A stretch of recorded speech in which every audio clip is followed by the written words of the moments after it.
Okay, so welcome. You're all here. I'm so grateful that you're here. We know that this is such a busy week with back to school activities and just so many other things happening. And we realize that your time is so valuable. And so we're grateful that you chose to join us this evening. Here is our agenda for the evening. We are going to first cover what is Washington Township Parent Council Network. We're just going to give you kind of the rapid fire view of what we do and what we're all about, especially for those that are new. This might be your first time here, or those who maybe have never been made aware of it before. Then we will get an update from our school board liaison, who is Mrs. Deirdre George Davis. She's a school board member that is assigned to Parent Council Network as a liaison this year. So we will hear from her. We will also get an update from Dr. Woodson, our superintendent. And then we will dive right into our information topic and question and answers. And the topic this evening will be presented by the Teaching and Learning Division of Washington Township Schools. And they will provide us with an update on equitable achievement. And then lastly, we are going to do a legislative update for you because we know that there are lots of rumblings and things happening at the State House and things that are going to be coming during the next legislative session that we want to make you aware of. So we will do that towards the end. Okay, so first off, what is Washington Township Parent Council Network? Are you a PTO? Nope. Why not? Well, PTOs are comprised of parents, teachers, and staff, and they're intended to facilitate parental participation at an individual school. Are you a PAC? No again. Why not? Well, PACs, by definition, are organizations that raise money privately to influence elections or legislation, especially at the federal level, although we see that also at the state and local level as well, but that is not what we are. So what is PCN? In order to understand what PCN is, we need to look at the history. We are a district-wide group that has been involved with Washington Township schools for over 65 years. As you can see, there's always been a parent group since Washington Township schools started. And we now are called the Parent Council Network, but essentially the mission has always been the same. Currently, we are set up as a 501c4, which is technically a social welfare organization. And that means we're focused on the common good and the general community. The Washington Township Parent Council Network is an independent, nonpartisan group of parent and caregiver advocates of MSD-WT students who represent a diverse community in Indianapolis and believe that quality public education is an investment in the future. Our mission is to represent and give district-wide voice to the educational interests of families and to strive to enhance the quality of public education in the township. We have 5 core beliefs. Our highest priorities are our children and their education. We value public education and our community public schools. Parents have the right to meaningful participation in the process of public education. Diverse parent leadership, talent, influence, and perspective are vital to excellent education. And the community of Washington Township values and supports public schools and public education. We are structured with 2 types of members. We have ad hoc members, which is any parent or caregiver with a child enrolled in Washington Township is automatically an ad hoc member of this group. And we also have voting members. You must register each school year. We will have an online sign up posted hopefully in the chat. You must register every year to let us know that you want to be a voting member and commit to attending a majority of our meetings. This year we have 9 meetings, so that would be 5 out of our 9 meetings. Registration for that is first come, first serve, and voting members are eligible to vote on business issues related to parent council, and that includes the school board candidate endorsement that we do in election years. We are structured like this. We allow 10 representatives or voting members from every elementary school, 12 for each middle school, and 24 for the high school. That leaves 130 possible voting members for this group. And we really, that is open to anyone. Anybody who, is a parent in Washington Township can sign up to be a voting member. In the past, oftentimes it had been, someone perhaps that a principal had referred to us or a PTO had referred to us, but really it is open to anyone who wants to be a part of this group. Since the beginning, the 3 job descriptions of members have been the same: attend meetings that are scheduled throughout the school year. We encourage you to serve on committees that interest you during the school year. And voting members are included in the non-screening process of endorsing school board candidates. So we have 4 pillars to support our mission, and you can see those in our logo on the screen. Inform and empower parents by providing objective and pertinent information regarding our schools. Collaborate with parents and educators to maintain the quality and highlight the diversity of our schools. Influence the future of public education in our school district by involving parents in public policy. And advocate for all Washington Township students by electing school board members that we as parents feel will move our district forward. And we do this by informing. So when we inform, we facilitate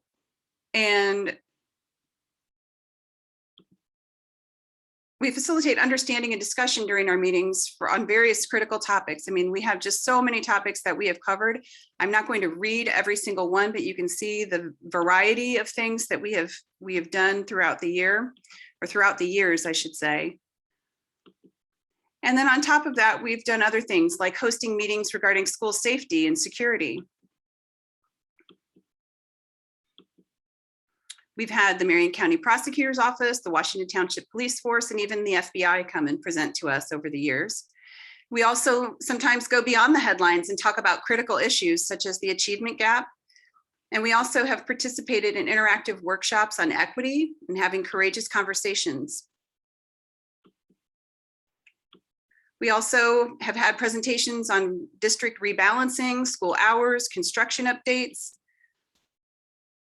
We like to share Washington Township success stories, which are pretty amazing. We just have amazing educators that collaborate, and we have community partners that are wonderful. And so we really just love to celebrate that.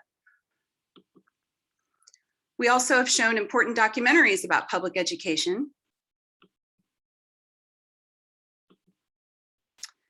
And we try to have a presence and outreach within the district and with the general public with our monthly newsletter. We have a website, which is msdwtparentcouncil.org. We're on social media with Facebook, Twitter, and Instagram. And we also frequently have information tables at events throughout the school year. It has been a little strange with COVID. We've had some limitations with that, but we hope to get back into that when we can. The second pillar is collaborate, and we do that by committee work, allowing parents the opportunity to collaborate on issues that are important to them. We've done teacher and staff collaboration projects, a whole variety of them. We've even, gotten school supplies. We do our $5 Fridays to promote Donors Choose events or Donors Choose projects by teachers on our Facebook page. And we also did the book stacks for the social workers at elementary schools last year. We host parents and meetings with teachers and administrators where different viewpoints on different topics can be heard. We host public school advocates. This is Kathy Fuentes-Rohr from Monroe County. She was just a regular parent who decided to run for school board, and so she shared her story with us. And then we also have collaborated with our state superintendents for public instruction, both the Democrat and Republican. In addition, we've presented at the National Conference for the Network for Public Education. And the third pillar is influence, and we've done that by meeting with legislators to discuss issues important to public education. We host legislative forum meetings every year where any candidate or elected official that touches Washington Township boundaries is invited to take questions from our parents. And we also have meetings where we learn how education policy directly impacts our public schools and our community. We've hosted Indiana Coalition for Public Education, and that has been helpful. That tends to be when session starts in January. We've hosted those. And we've also organized parents to go to the State House to testify in support of public ed on specific bills that are important to Washington Township. And the last pillar, which is probably the most important, is advocate. And we do this by forming a school board candidate committee, which is usually 12 parents. That's a representative cross-section of our district. We ask the school board candidates to fill out a detailed application to receive our endorsement. We interview, the committee interviews the candidates, but that process is open to all parent council members and the public. And then we endorse as a council a candidate for each open position based on that committee's recommendations. And so we just wanted to say thank you to our parents and caregivers for lending their time, research, and experience in service to our future students and community. This was our candidate committee last year, and they did great work for us.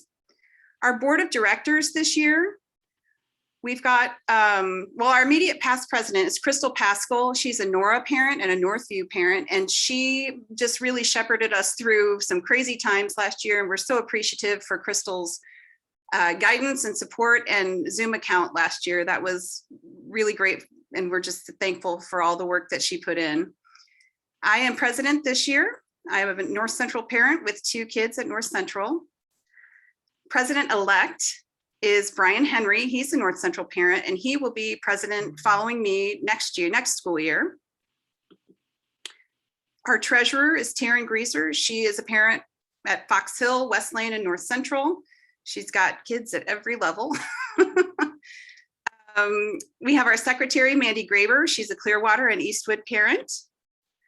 Our vice president of development is Scott Russell. He is a West Lane parent. Vice president of communications is Stephen Turchin. He's a Clearwater parent. And helping Stephen this year is a past president of parent council, Kelly Baumgarn. She's a North Central parent now. Both her kids are at North Central. And operations, we have, Crystal's gonna help us do public policy. Crystal has some experience doing stuff at the legislature and involvement with other groups. And we're really excited for her leadership with public policy this year. And last but not least, Angela Miller, who is a Crooked Creek parent and a West Lane parent, and she is going to be in charge of our committees that are ad hoc, depending on what parents decide they want to work on and what the focus will be this year. I just want to point out that we do not require any money to be a part of this group, but dues are voluntary. And we just want to let you know that if you are able to contribute, that's wonderful. Optional dues help us pay for our operations, which is basically just keeping the lights on. We are a very lean organization. Sometimes we do social media promotions to reach our audience. We do outreach activities, and that helps pay for informational materials like signs and flyers. How often do we meet? Our board meets generally the first Wednesday of the month.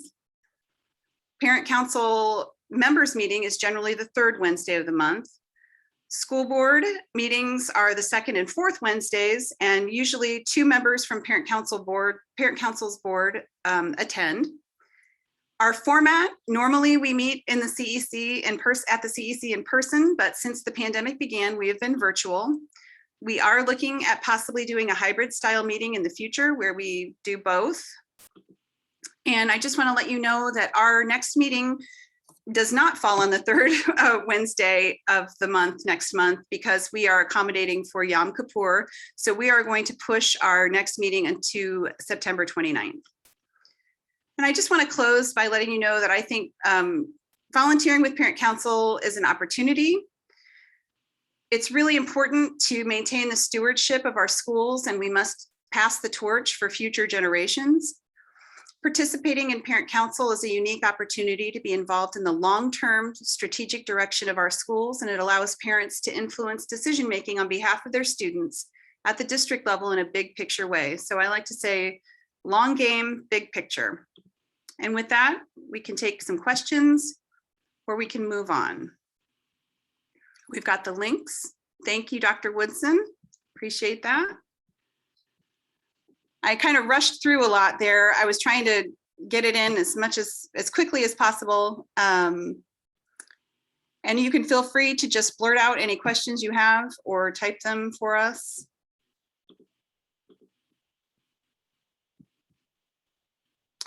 Okay. Well, I'm going to pass the baton to Mrs. Deirdre George Davis, who is our school board liaison for Parent Council this year.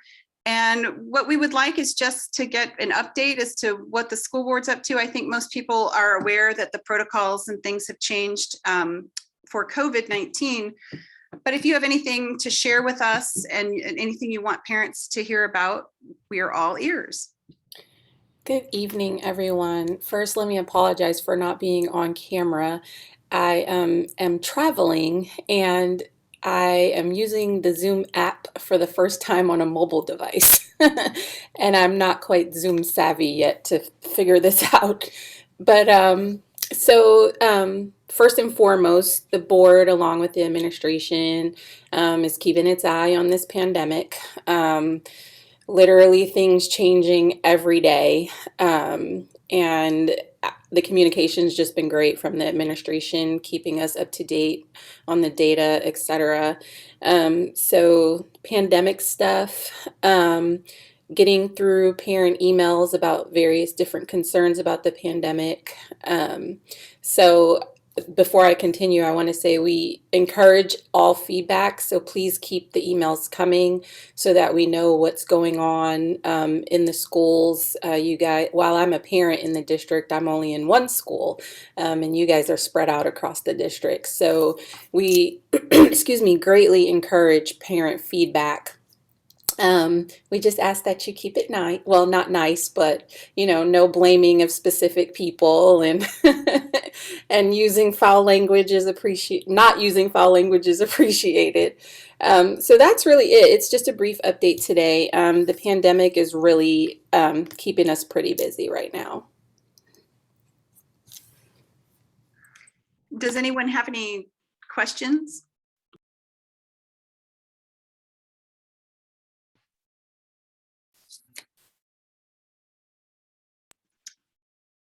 Not hearing any. Next, we will hear from Dr. Nikki Woodson, our superintendent.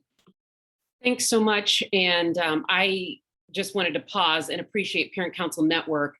If you don't know how amazing the organization is by that brief introduction of what they have done over the years, it's incredible. And it's not the norm for public schools to have such a supportive branch like our Parent Council Network. So applause to you and thank you for the continued support that you give our schools. It is really appreciated.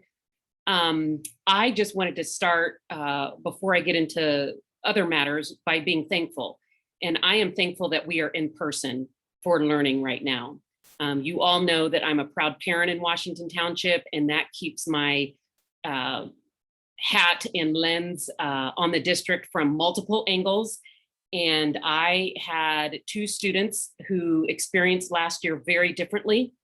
One who I think could do virtual learning through college and be fine, and I would never have to check in on that child. The other who struggled greatly academically and emotionally through the large number of virtual days. So I sympathize with parents through what they experienced last year, because I had both sides of that experience from my student lens, and I am so thankful that we are in person right now.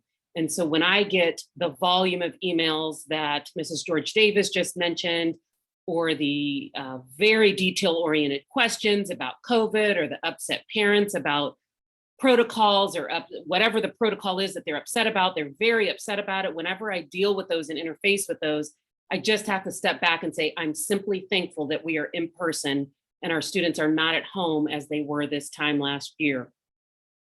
I wanted to point out that I know that there's a lot of questions right now.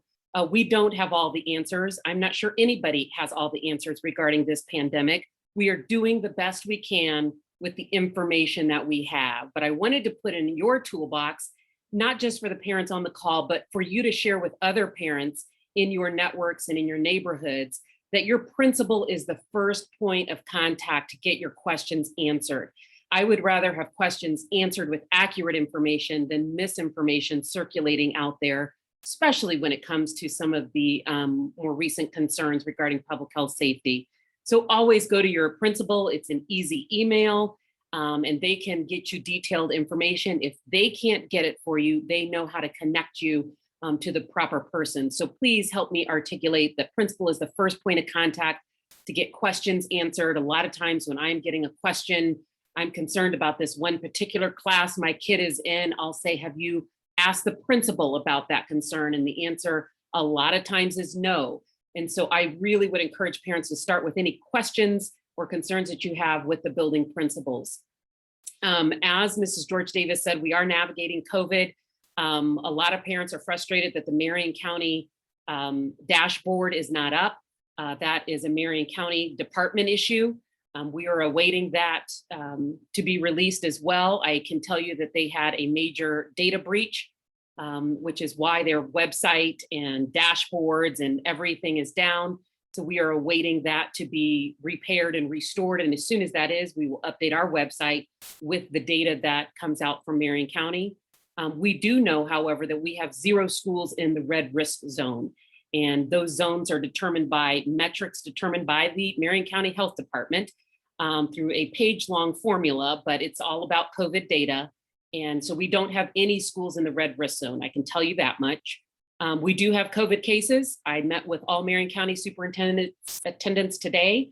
We are nowhere near the COVID positive cases that some other school districts in Marion County are facing, but certainly in a pandemic during a surge, we do have COVID positive cases. You are aware from the school board correspondence after the vote last Wednesday. If you haven't poured through the numerous guiding documents with guidance to schools during this pandemic, there is differing guidance. One organization may say, I recommend schools do this, and another health organization does not have that same recommendation. So it is extremely complex to deal with differing recommendations from differing organizations, as well as very strong opinions from the public. Even in Marion County, because all the guidance currently is guidance, there are no mandates. It's just a list of options and recommendations for schools to choose from. For that reason, you have wide range of implementation of COVID protocols around Marion County and surrounding school corporations. So if you hear, well, I know of somebody who lives in another school corporation and their school isn't doing, they probably aren't. Every school district has the authority, by the way it's set up currently, to implement whichever parts of the guidance and recommendations they would like to. That creates a really unique, complex challenge, as you can imagine. So yes, your neighbors in another school district may have different protocols or a different set of guidance that their school board has implemented than ours, and that's simply the way it is for right now. I don't think we will have any mandates coming our way anytime soon. You heard from the governor just this week that he supports school boards in implementing mask mandates, but he's not going to do anything from his seat to mandate it. And you've heard the complexities with the new layer of city county council required to approve any changes from Dr. Kane, that she is just making recommendations for schools at this time. So a unique challenge that we're in, but we are navigating with the best that we can with the information that we have. But I promise you, I don't have all the answers to everything related to COVID. I promise you, health officials don't have all the answers related to everything regarding COVID. But we're just doing the best we can to keep everybody as safe as we can and schools open. Along with COVID, have several other implications. We are having impacts to our construction projects. As you know, that's no hidden secret that supply and demand of materials is quite challenging right now. We are navigating that. We are navigating the staff shortage that you feel everywhere. You can't go to a restaurant, even a fast food nowadays, without feeling that staff shortage. We are no different in public schools. We have staff shortages in many different employee areas. The one you probably feel the most is bus drivers. You probably have longer routes this year. Your child could be a part of a 1+1 route. meaning we don't have enough bus drivers to get all the kids home from your school at one time. Some have to stay at school while the first route of buses goes, and then we come back and pick up the children.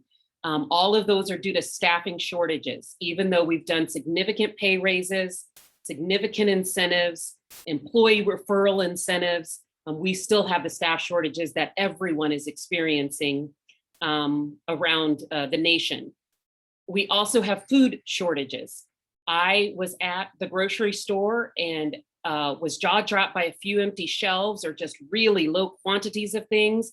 And our child nutrition department is experiencing some actual food shortages as well, caused by complexities of the pandemic. So choices for your students in the cafeteria may be very slim compared to past because of these nationwide food shortages. So we're trying to navigate all of those pieces.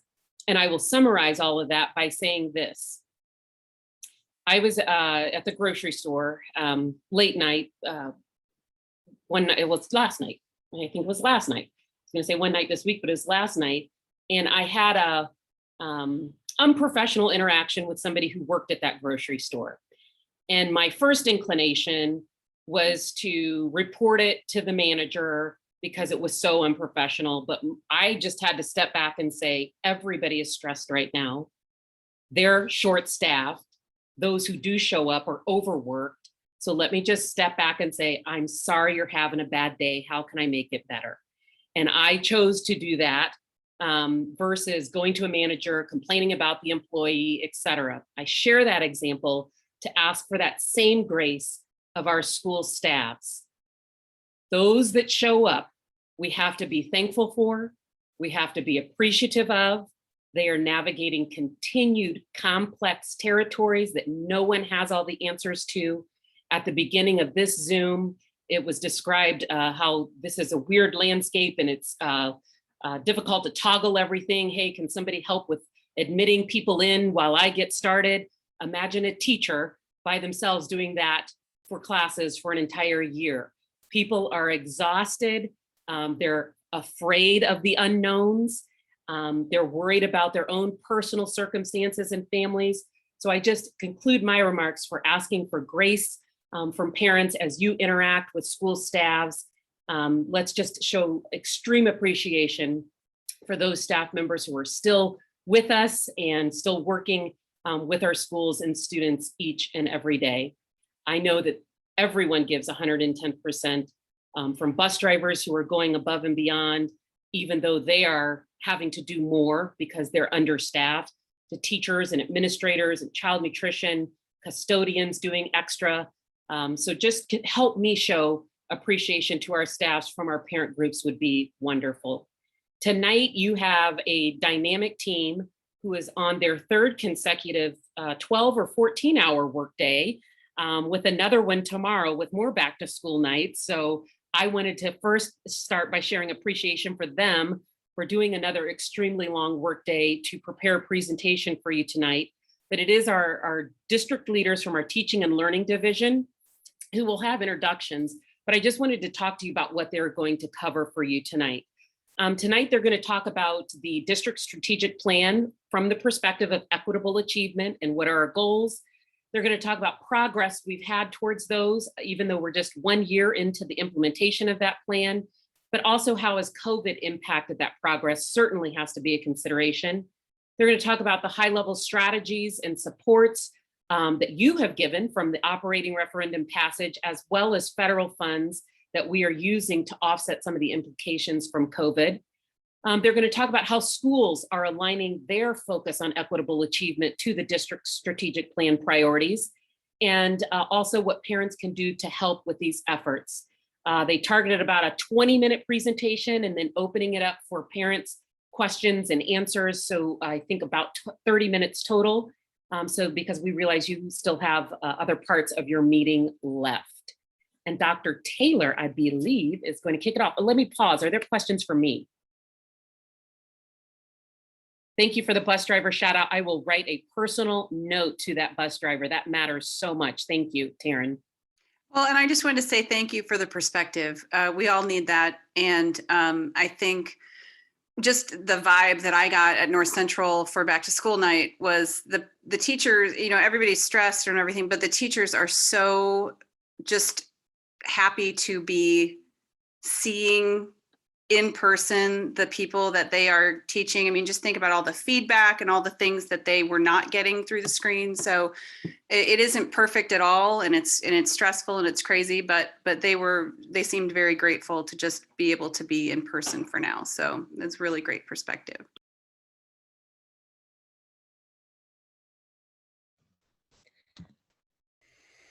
Hi, real quick, Dr. Woodson, as a parent that has written to the board and her school principal multiple times, I just want to reiterate and say, first of all, thank you. I do always try to be very respectful in the communication. And I guess just to share my perspective, you know, often the parents I talk to and when I write to you, it's out of fear and feeling like a lack of information. And it's just trying to get that information to fill in the safety question, not necessarily to, you know, to try to critique or belittle any work that's being done. So I just wanted to say thank you. Thank you for being open for the communication and for all of the replies. So. Thank you, and absolutely.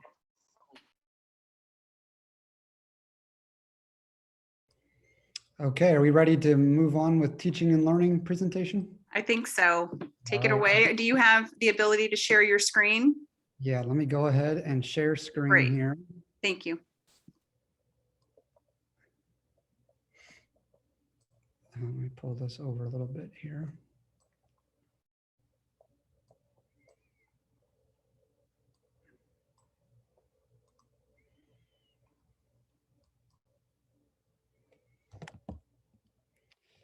Okay, well, first of all, I just want to say good evening, everyone, and thank you for having teaching and learning members here this evening.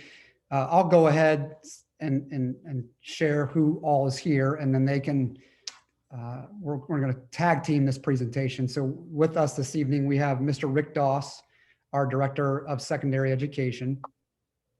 We also have Dr. Erica Buchanan Rivera, our Director of Equity and Inclusion, and she's going to be presenting, as well as Dr. Girmay Alazar, our Director of Student Services, and Mr. Mike Dimone, our Director of Technology.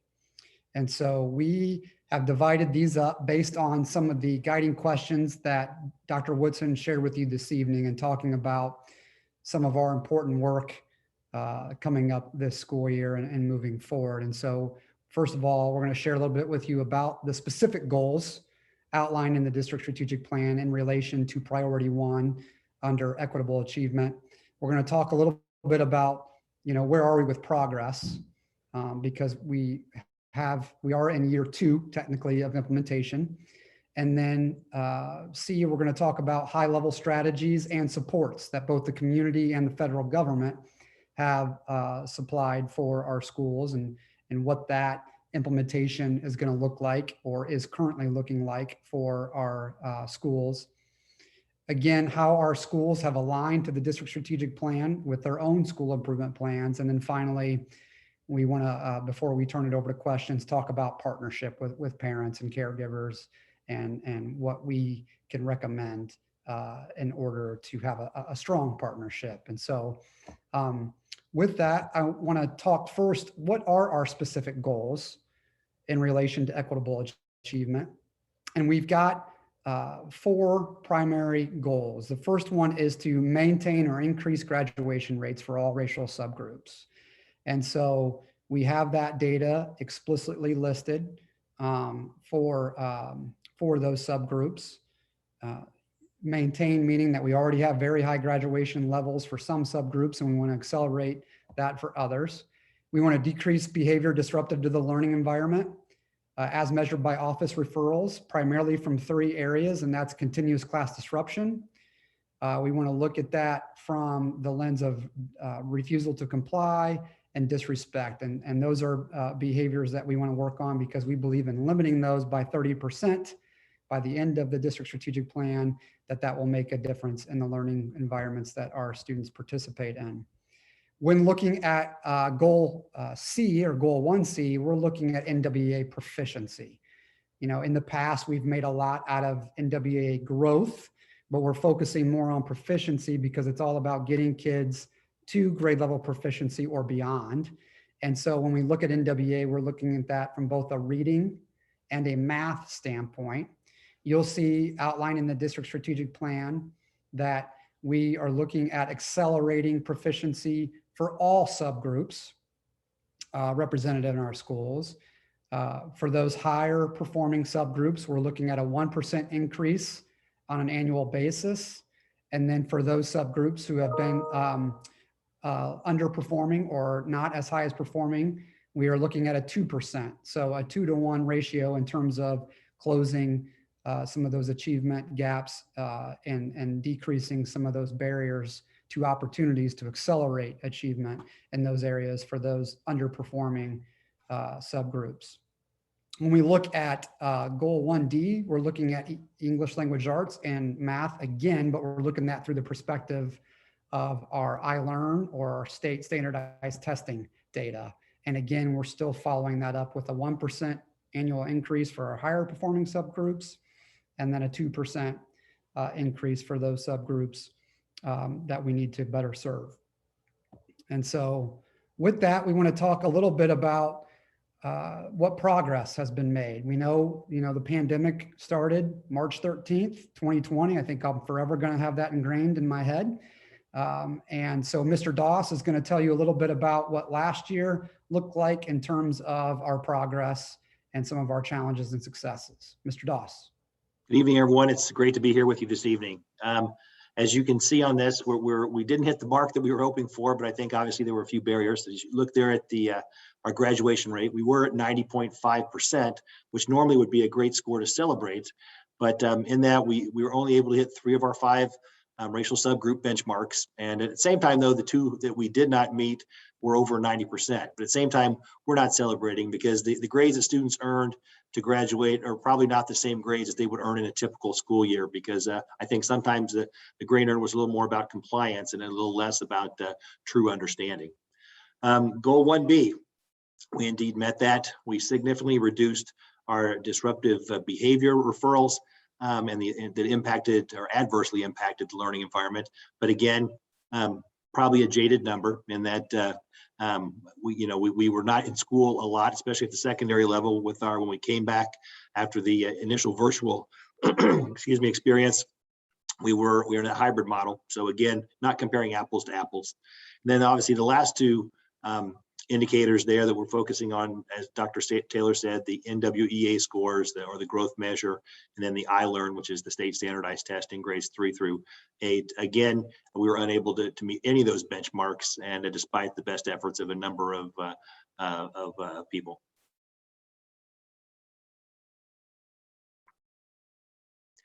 This particular slide kind of encapsulates what are the COVID-19 implications. And first and foremost, I think most of you are probably aware that, that our district had the fewest in-person days of all the Marion County school districts.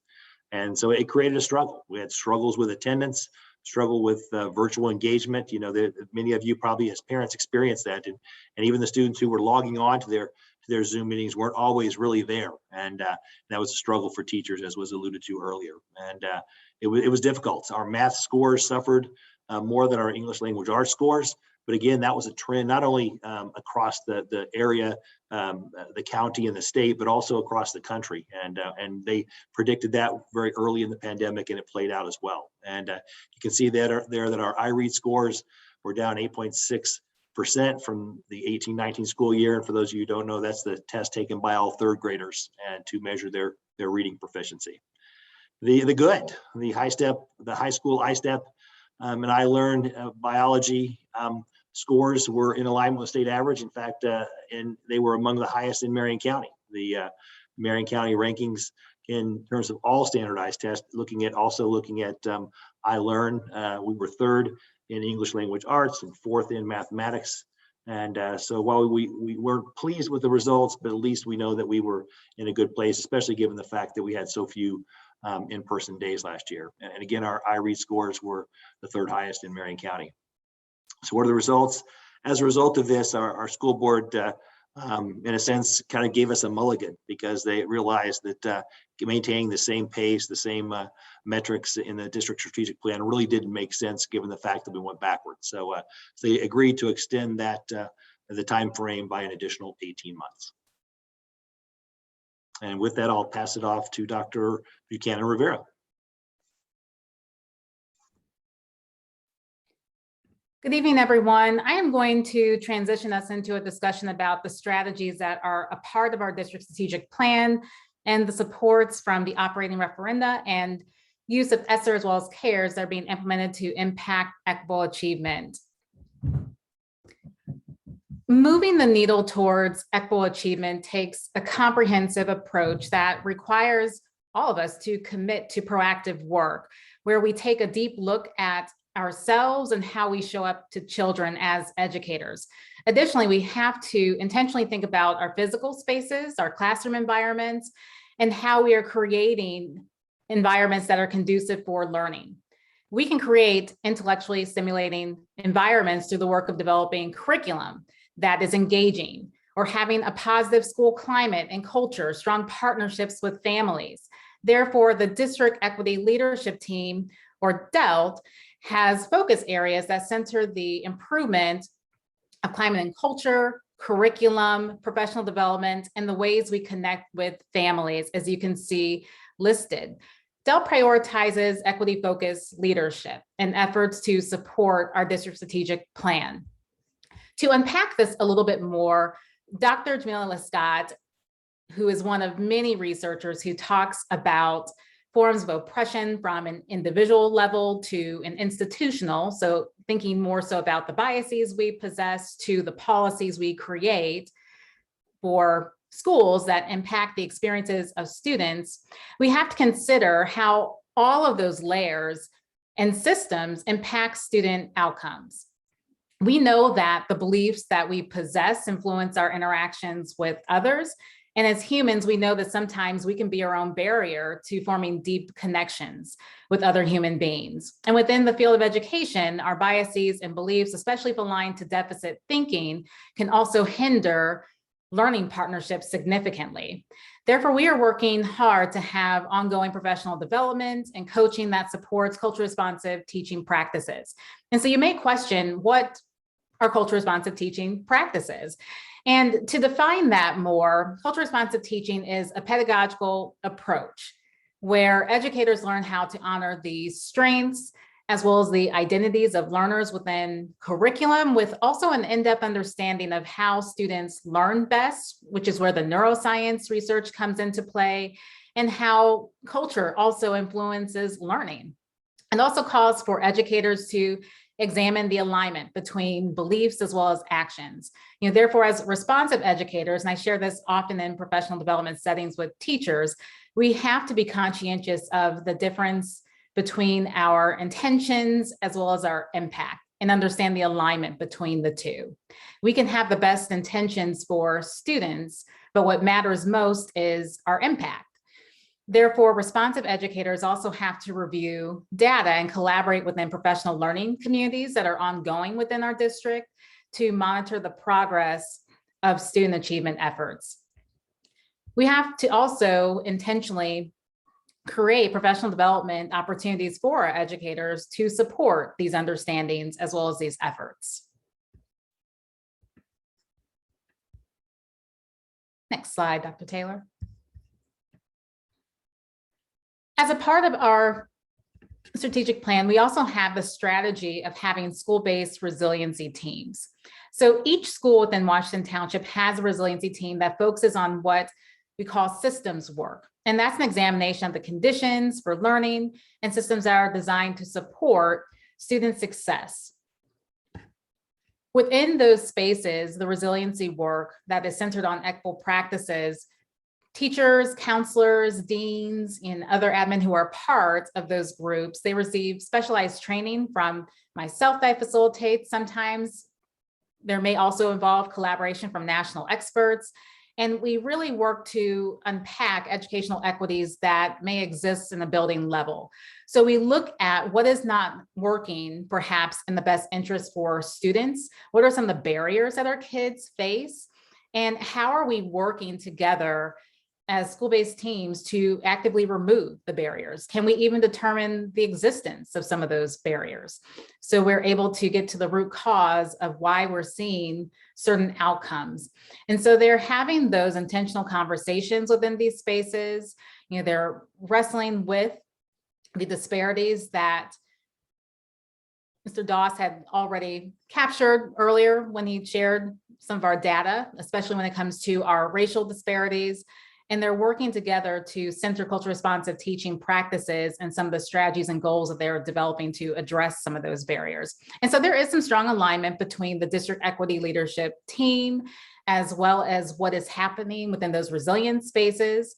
And again, we're engaged in collective work across the district, working with many different experts in the field. Most recently, we had over the summer, Dr. Bettina Shea, who National TED Talk speaker, working with our educators on systems work, understanding social emotional learning and some of the implications of COVID-19 and how that's impacted students as well as their learning. And we're still working very hard to build better learning partnerships with our students.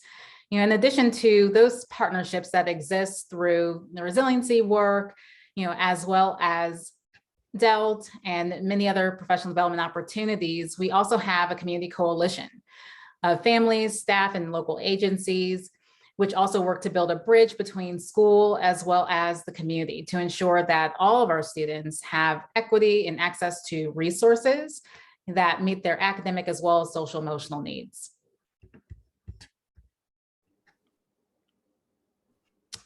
Now I'll hand it off to Dr. Alisar.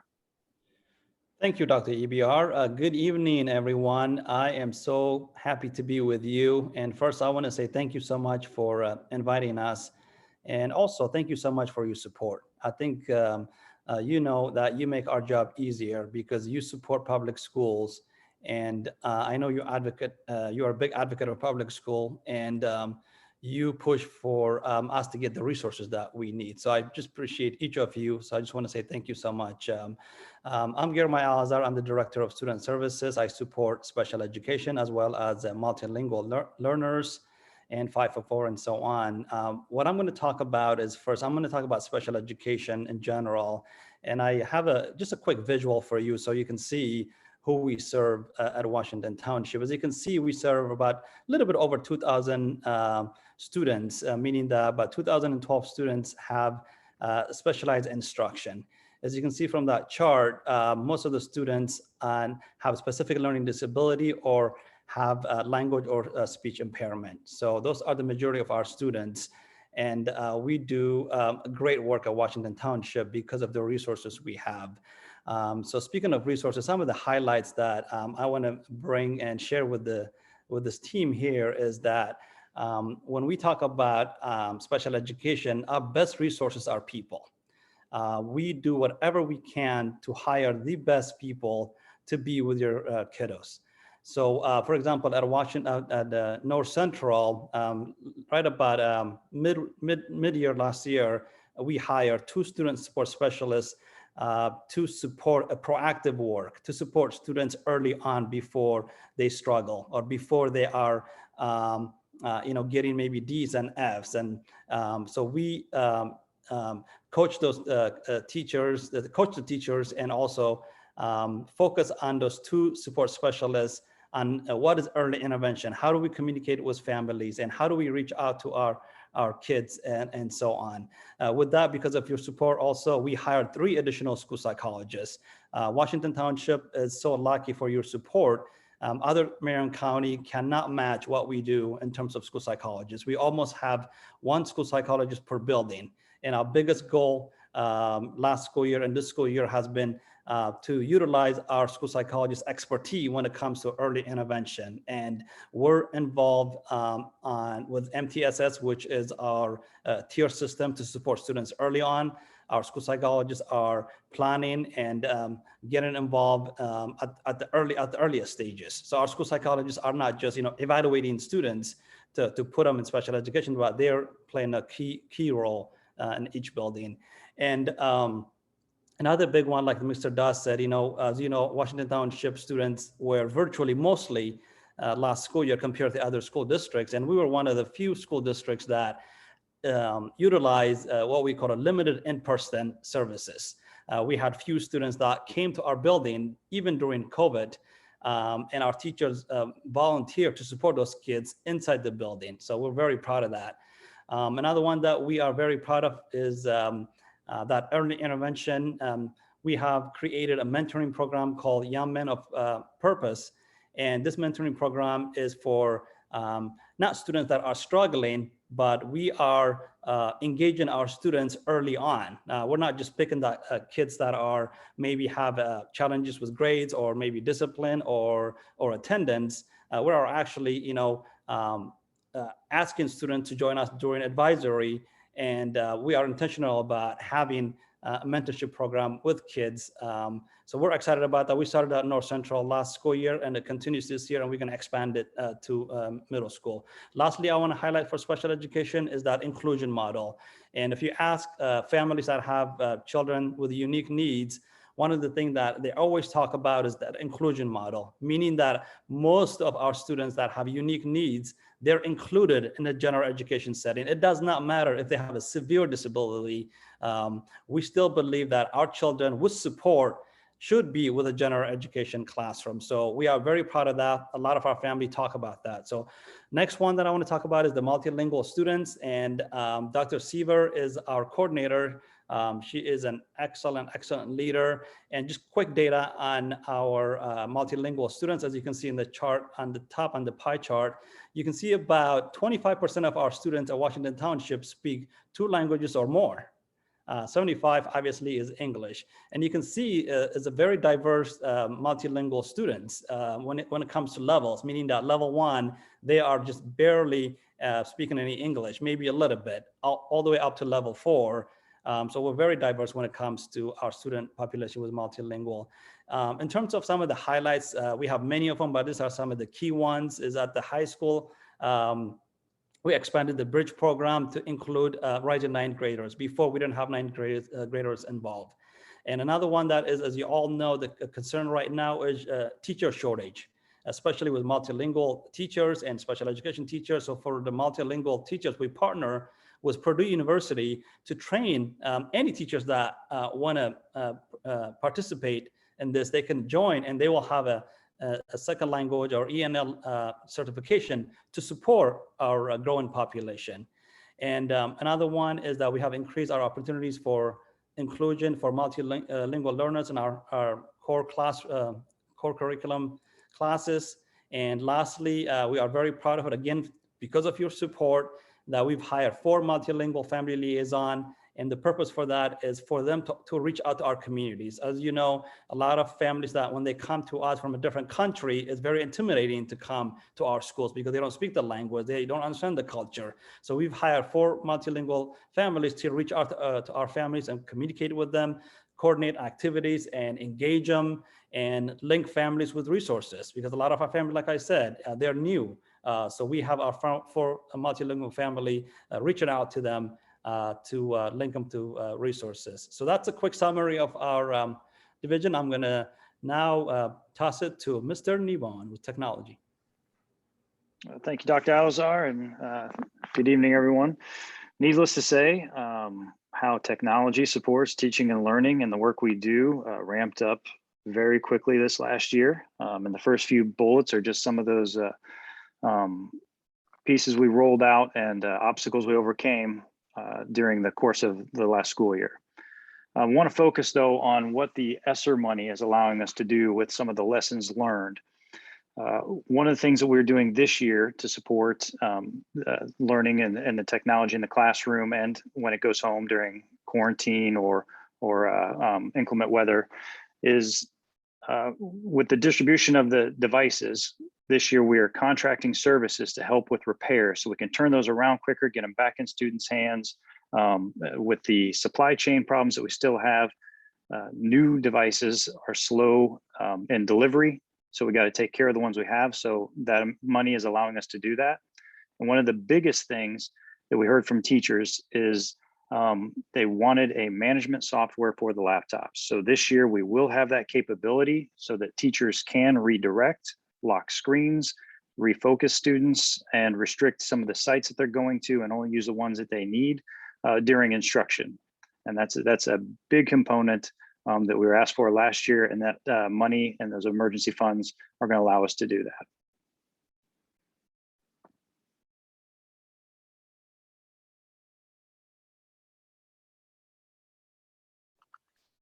I'd like to speak to everyone about the additional academic supports that we provided through the ESSER funds.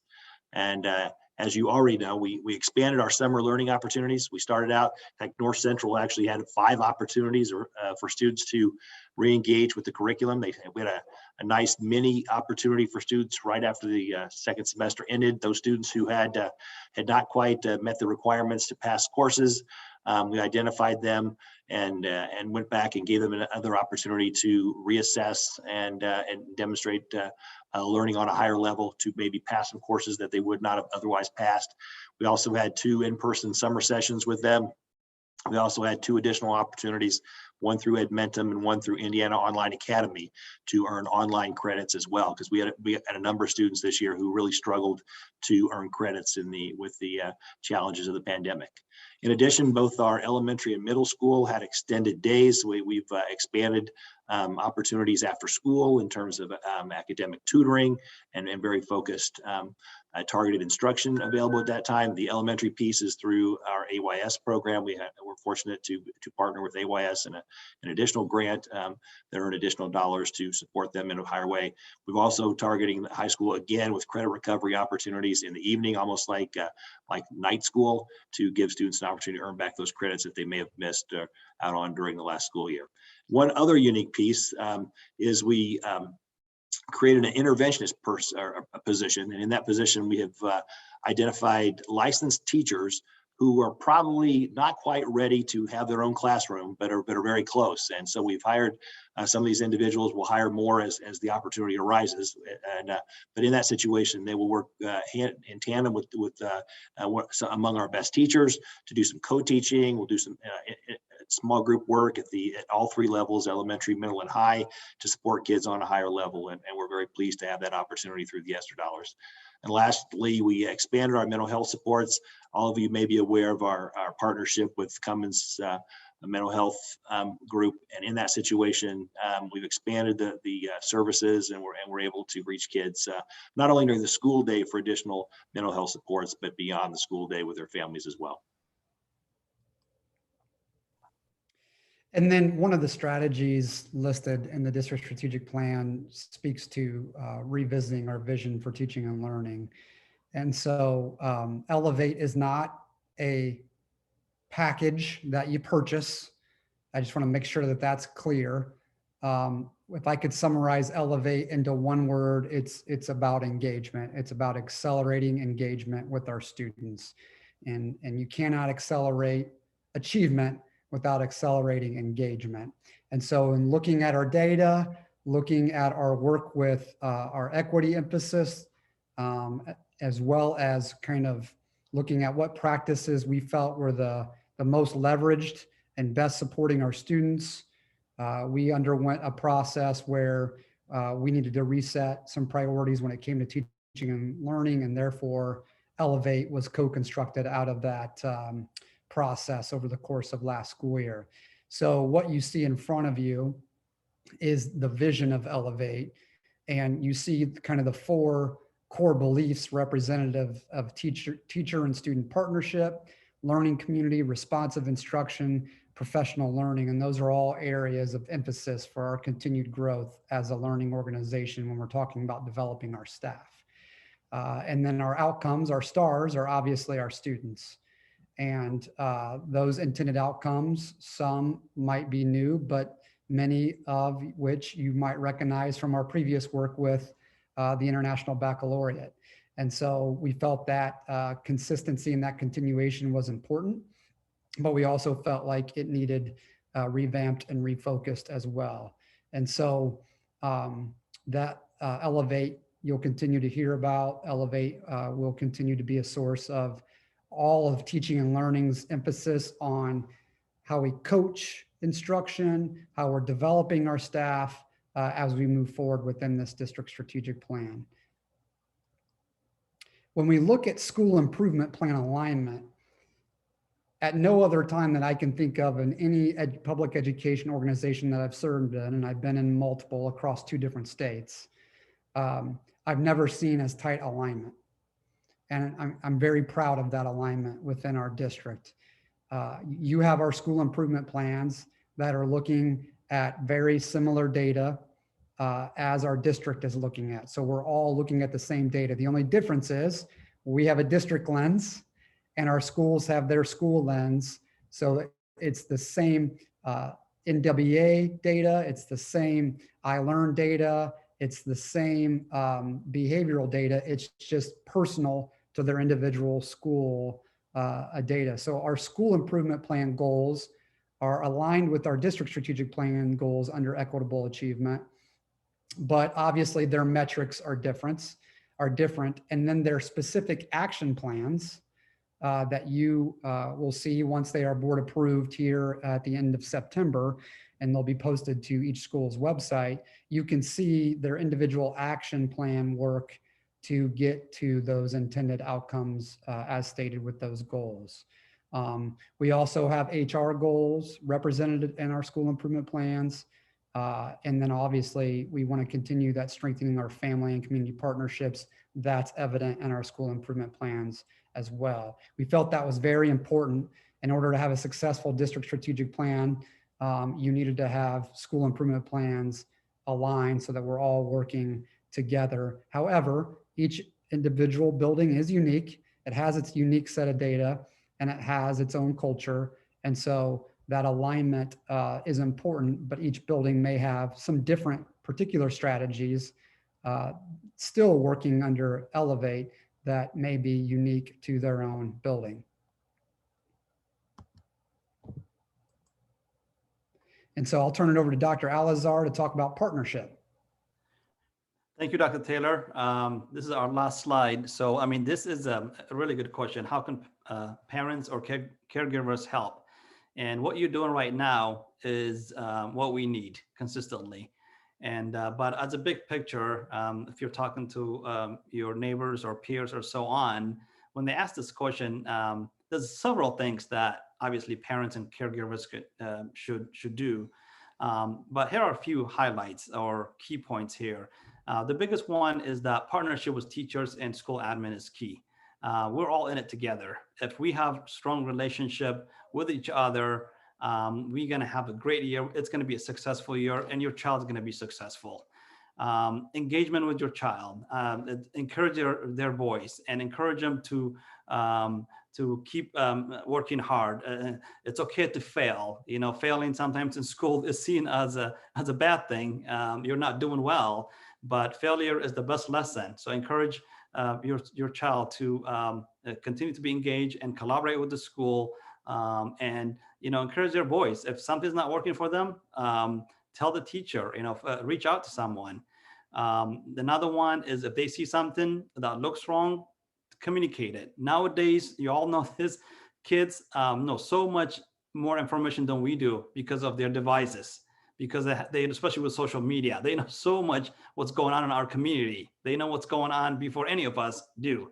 So if they see something, please share, tell somebody, because you don't know what you might save somebody's life, or who knows what can happen. So encourage them to do that. Next one is teach your child to be an ally. We are not here as I'm the teacher, you follow my directions. If not, you're not with me. We're all in it together.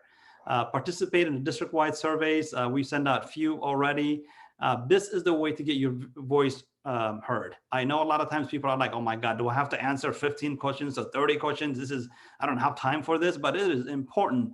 if you feel like something's not working, it's not looking right, or whatever it is, when we send the surveys, please spend that 15 minutes or 10 minutes, because it gives us really crucial data for us to start planning, to start talking to our board members, to start talking to our teachers. So please participate in those surveys. The last two things are crucial. We have to share the great things that are happening in our schools. As you all know, bad news gets all the attention. Our schools could be doing 1,000 things great, and one thing goes wrong, and maybe somebody makes a mistake, that is highlighted everywhere. So we have to highlight some of the great things that are going consistently in our schools. So please encourage your neighbors or friends that, hey, tweet, send a letter, whatever you need to do. And lastly, let's celebrate educators. As you all know, education is a tough place to be, especially nowadays. But we have to celebrate our educators. Teachers are working really hard. They are adapting every day. So we have to celebrate our teachers. Send them a thank you notes. Again, if you need to put something on Facebook, do that. So these are some of the simplest things that we want to share with you. But of course, there's many of them, but there are some of the key highlights.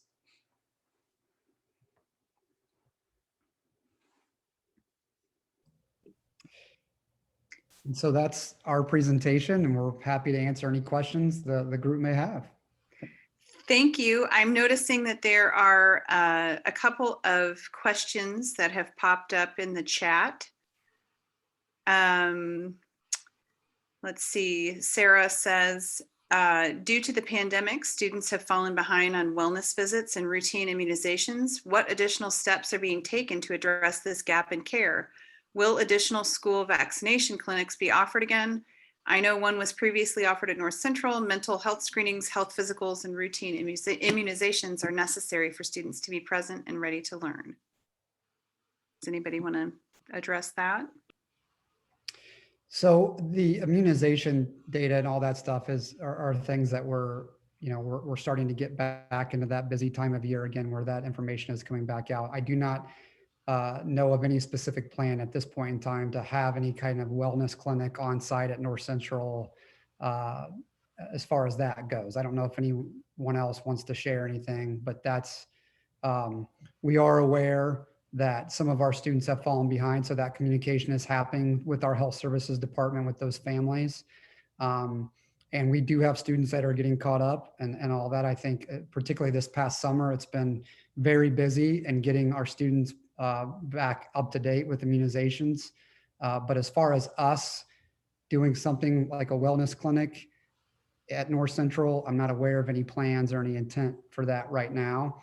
I will tell you, I saw a question related to what mental health supports are being, and if we're talking through wellness, that side of the equation, I will tell you that our Cummins support has doubled since the pandemic started. And so we've been able to work with Cummins to extend direct support services to all students in need, not just those students receiving a particular insurance. And so that's now been opened up to all students who are in need in all of our buildings. And so we're excited about that. And we've seen Cummins sends us and health services a monthly report, and we've seen those numbers grow in terms of how many students and families are being serviced through that support.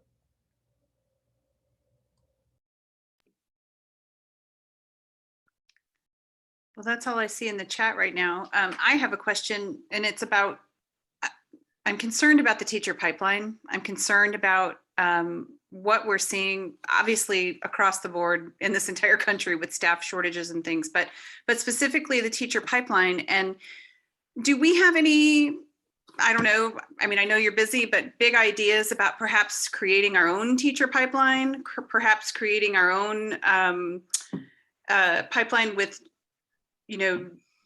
procuring sort of the teachers that we want to see that will eventually become licensed and participate in Washington Township, or has there been any talk about that and or other mitigants to the problem?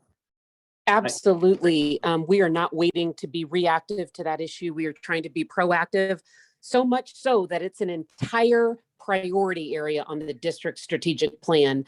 of not only recruiting, but retaining highly qualified teachers that are reflective of our student population that we serve. So the district strategic plan has extensive details on all the strategies that we are implementing. And yes, our own graduates are a part of that effort. I met with graduating seniors from the class of 2021 who are interested in going into education. And I personally had a one-on-one session with them, connected with them, had them fill out a profile sheet. I've already sent them a note card welcoming them to college. So we're going to keep tabs with them. We've offered them a mentor teacher as they go through their coursework and practicum experiences as just one example of outreach to try to grow our own.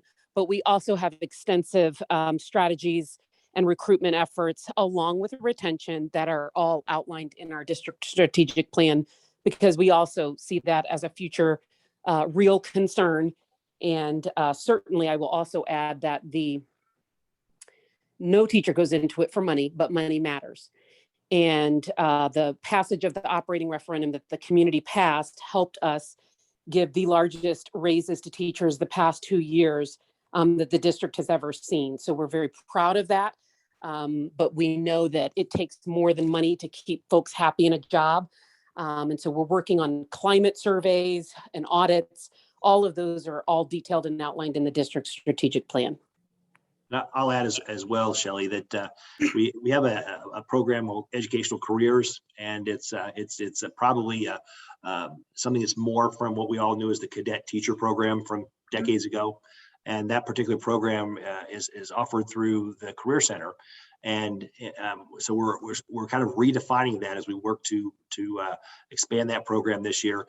In the past, the students in that program have only been able to do the experiential piece with the elementaries. And at one point, I'm not sure what drove that decision, but we're looking at expanding that, and students who might be interested in a secondary teaching career will be able to work with our middle school students. We probably won't offer it with the high school right now, because obviously they're almost the same age, and they'd be obviously with most of those students.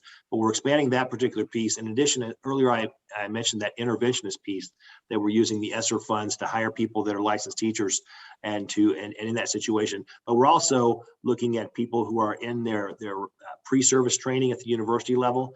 And if they are in a situation where they are like working their way through school and not going to school full time, partnering with them and see if they can serve in those roles too, so that we can then see how they're doing interacting with students, whether it be a small group instruction or co-teaching with the classroom teacher, to see if we can then lock those folks up if they're doing well. But right now, those are two other things that we're looking at. I want to add quickly also, just to highlight, we have partnered with Purdue University to train our teachers online. It's a 1-year cohort classes where our current teachers can be licensed and become a dual license to support kids with that have multilingual needs. And so that's another partnership that we started not too long ago. So a lot of our teachers are excited, and we're making it again convenient for them. We're doing it online, so they don't have to worry about driving and all the stress. We don't need to add any stress to them. Thank you for that. And my own observation is just that, on a very macro level, legislatively, state level, the environment has not been teacher friendly or encouraging, or perhaps helping procure or bring up more teachers. I feel like that has been a problem over the last decade. Correct. Shelley and I agree. I think our colleges will attest to that data too, when you look at the amount of students going into education programs, which is why we're going to have to continue to get creative with transition to teaching pieces when those second professional career educators are doing their first jobs and realizing they're not getting anything from it. We're gonna have to start looking at those transitional pieces a little more creatively moving forward. I know IUPUI is doing some great partnership work with us and some other districts and looking at our instructional assistants and what can be done with our instructional assistants who really are prospective teachers, if we can just bend and accommodate and flex hours and all of that so that we can get them their certifications and get them across that finish line, because a lot of our instructional assistants have the potential to be great teachers. And many of them often live right here in our community. And so any way that we can nurture that, we want to do that. Yes, agree.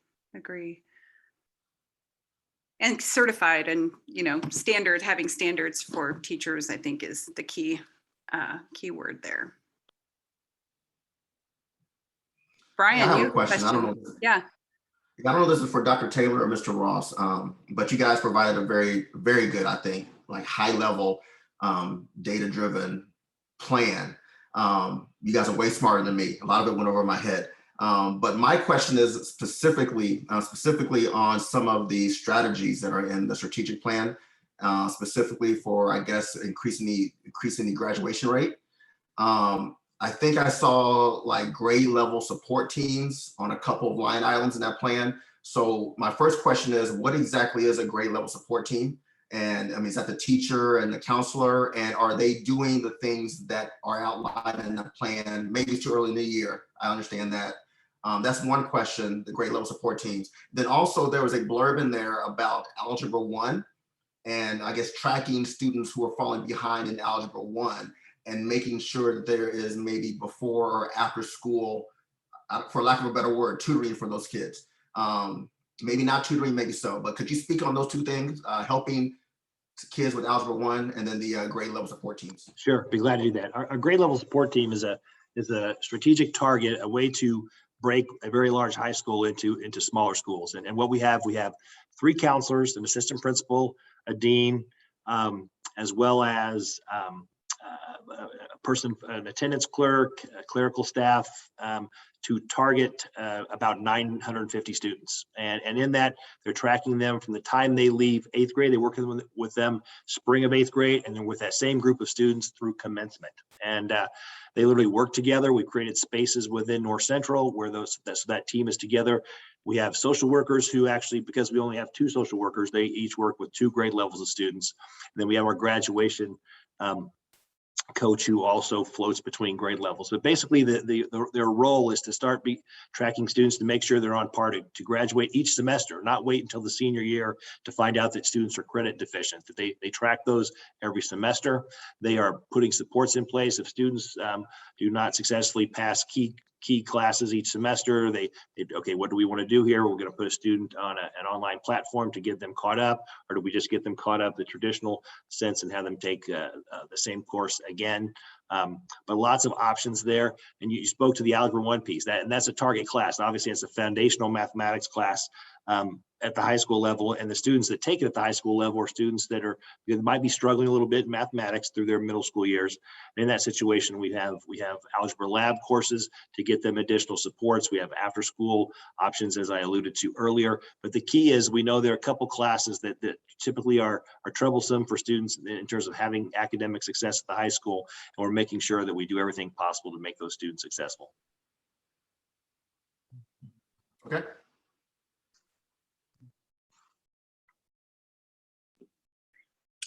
Anyone else have anything?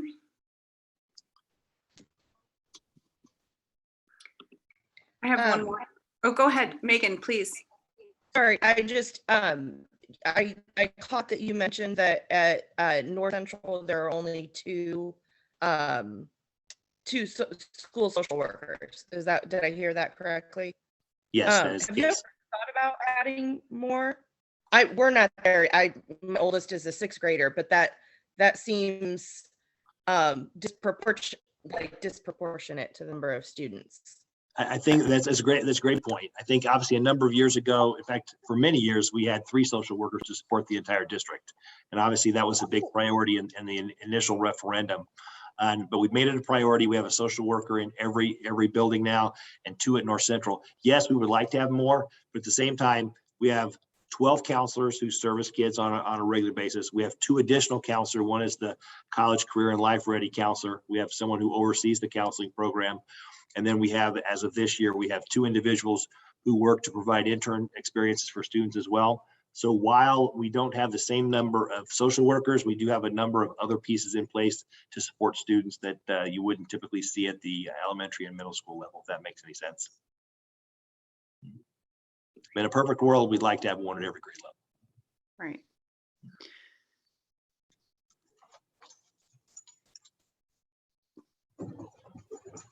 Anyone else?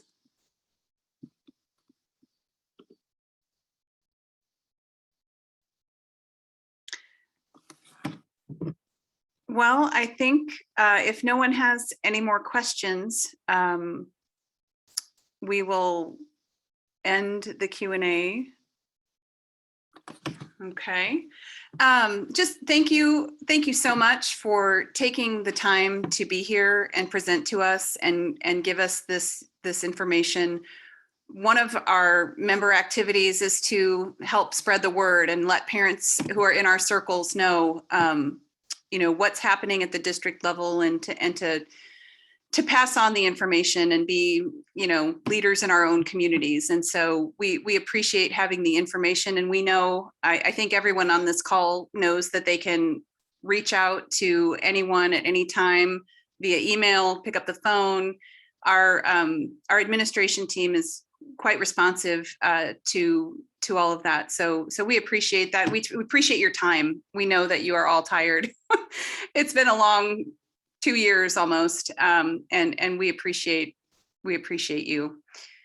The next thing on our agenda, the last thing that we have, is a legislative update. And I don't know if administrators already know the bad news.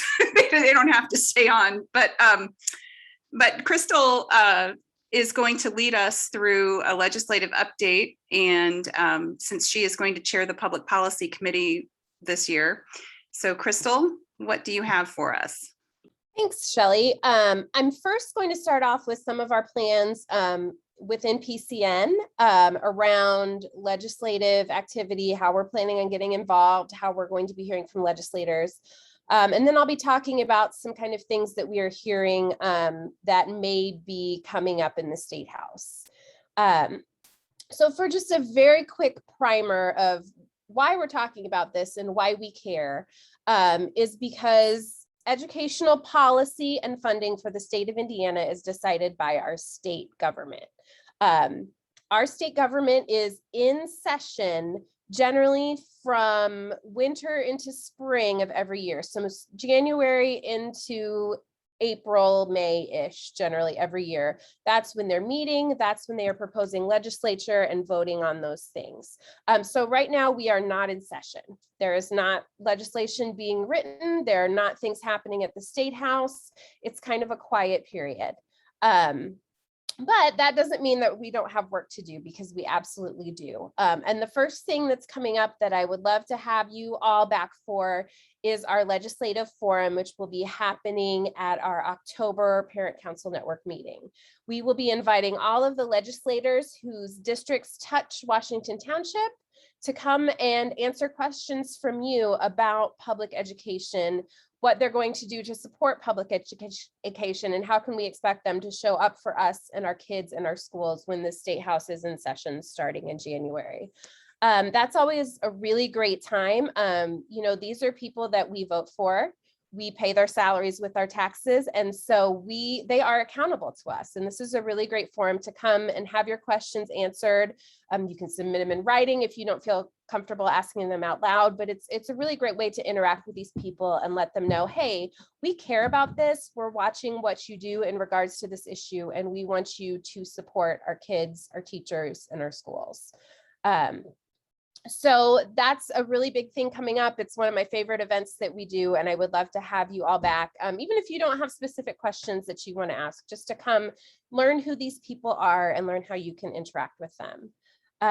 Another thing that'll be happening in the fall, probably shortly after legislative forum, COVID safety willing, is that we're going to be having some opportunities for you to reach out to your legislators. We've got some really cool red Support Indiana Public School postcards, and we are going to be writing to legislators, and we will have folks available to help you through that process. What to say, what are the issues, who should I send these to, how do I find out who my representative is? So that's another thing that we're really hoping to do. First of all, to show that contacting these folks is a really easy thing that you can do, but also just to kind of help you get familiar with these issues. One thing that I know that Shelley and I have talked about that's a big issue that we would really love to rally our parents around is school fees. We all really hate to get that school fee bill every year. That can add up quickly, especially if you have more than one child. And I'm going to let you in on a little secret. Washington Township doesn't love sending those to us either.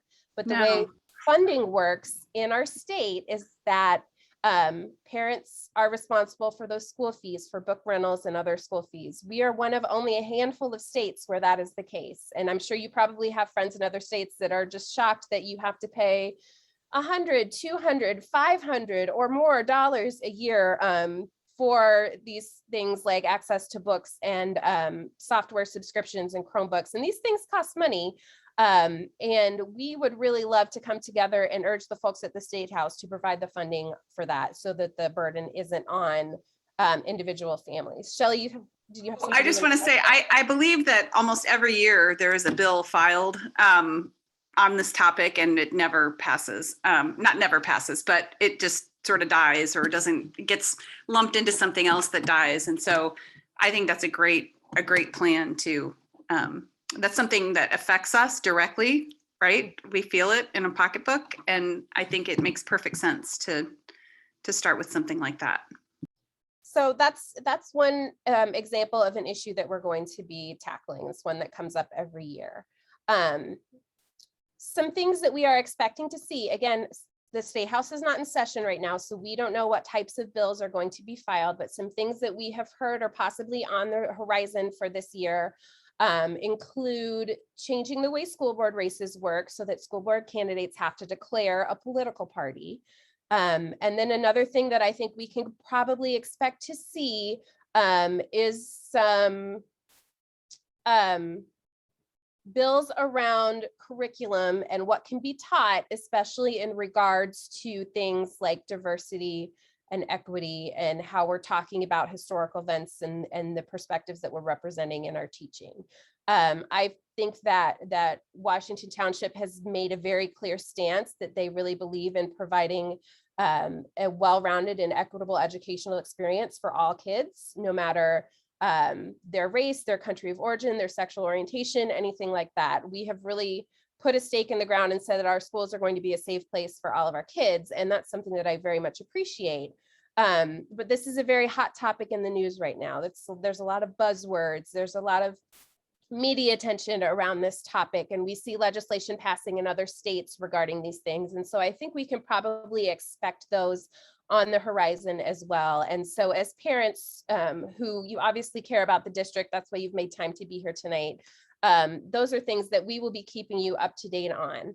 Now, this coming year is not a budget year, which means funding won't be discussed, but there's always a greater impact when we pass these laws, and there are costs that get passed on in different ways. So we'll be trying to make sure that we're weighing the budgetary impact of all these things as well.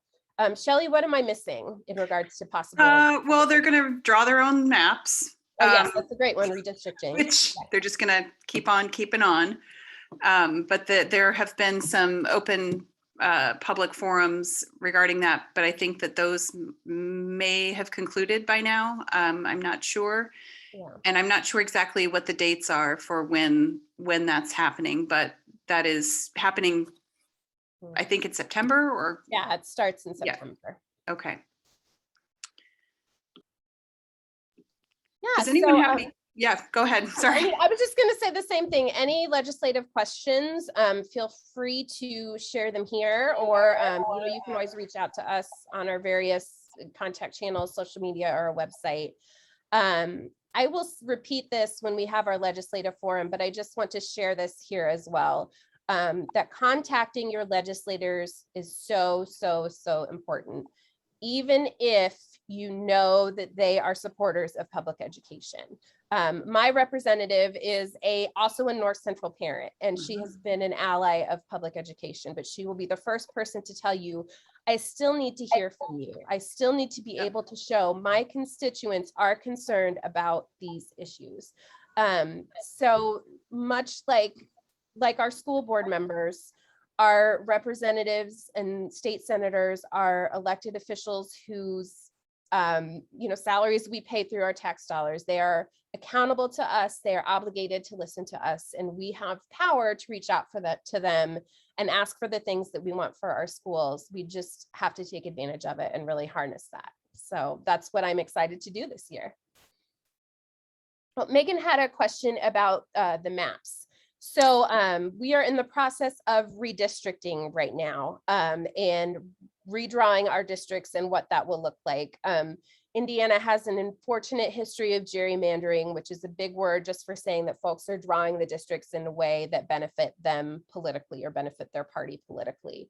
And so that process is going to be starting in September. What that will mean for us and what that will look like across our area of the city, we're not entirely sure yet, but as we know more, we'll make sure that you guys know more.